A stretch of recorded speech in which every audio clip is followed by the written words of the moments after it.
அப்பூதியாருடைய பிள்ளை மாதிரி இருக்கணுமா. மூத்த திருநாவுக்கரசு, இளைய திருநாவுக்கரசு, கடைசி திருநாவுக்கரசு.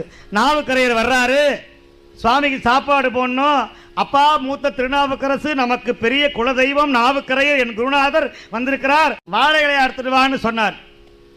நாவுக்கரையருடைய தொண்டராகிய அப்பூதி அடிகளார் அந்த பிள்ளை சொல்லிச்சான், நல்ல தாய் தந்தையேவ நான் இது பெற்றேன்கொள். ஐயோ, என்ன போய் கூப்பிட்டீங்களா? உங்க குருநாதருக்கு, என் பரம குருநாதனுக்கு நான் போய் சேவை செய்கிறேனேன்னு வேகமா ஓடிச்சான் அந்த குழந்தை, மூத்த திருநாவுக்கரசுன்னு.